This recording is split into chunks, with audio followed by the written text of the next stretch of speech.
Good morning and welcome back to the Red Mic.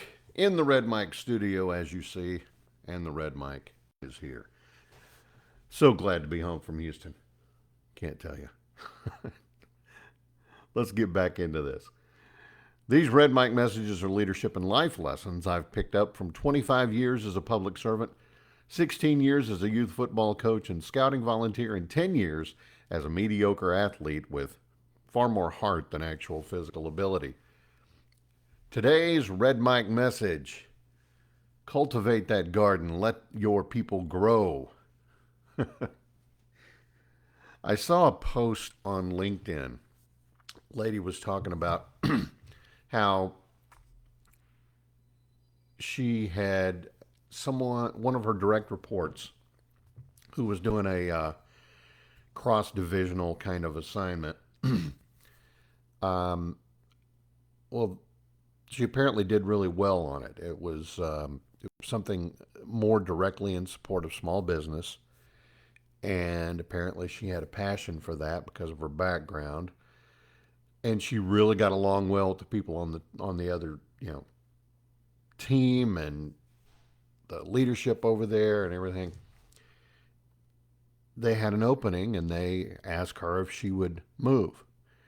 Um, I got the impression from the post that it was not a promotion, but more of a lateral move.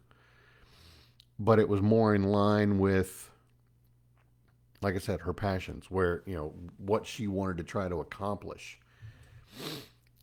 And she brought it up to her boss, the lady who made the post on LinkedIn, and also to her boss's boss.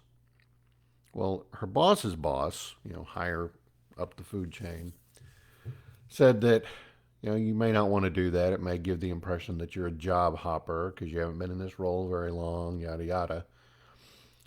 Her direct manager, though, said, again, the lady who posted the thing, she said, if it's in line with what you want to do long term, if it's going to be as good or a better fit for you, if it's what you really want to do, go for it.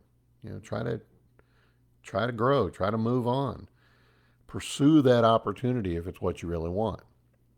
Well, she got the job offer, she accepted the offer, she excelled in the job, grew to a point to where she grew beyond the organization, and eventually started her own business.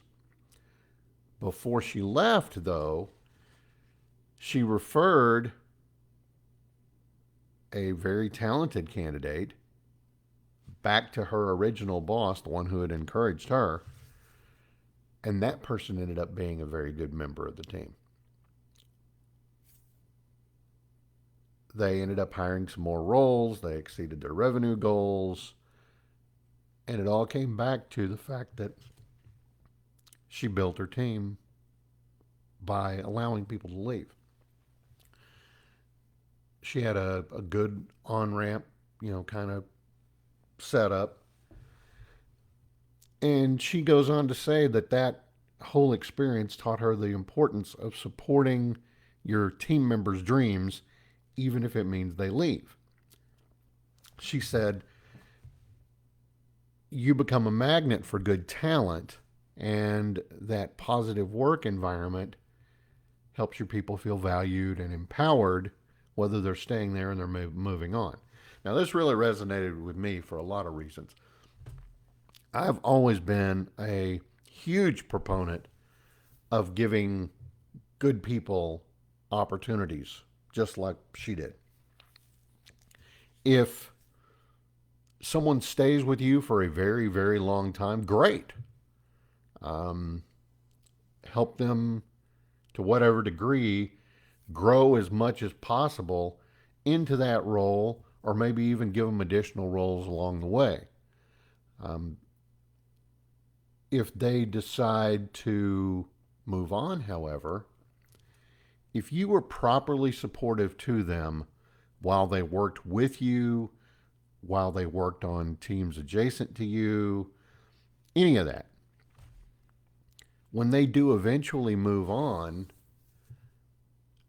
they sort of become a de facto ambassador for you, for your organization, for your company, if not within your organization, if they're moving outside completely.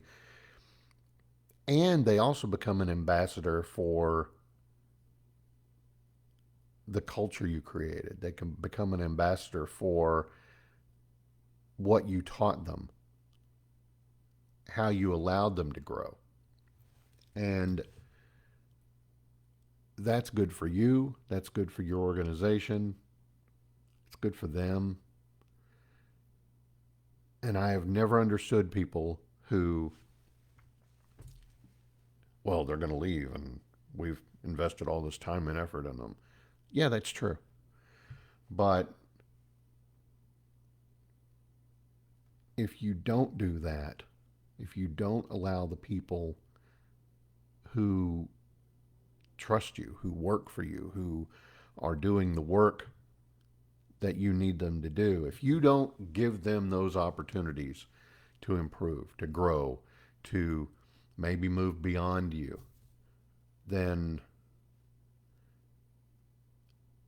that that's going to be so limiting on your organization,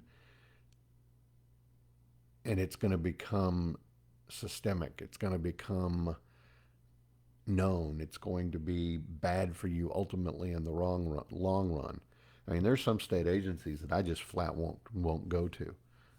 There's some organizations in the private sector that I've seen jobs pop up in the past, and I'm like, yeah, I'm not applying there. No, they've got a bad reputation. They're horrible on Glassdoor. They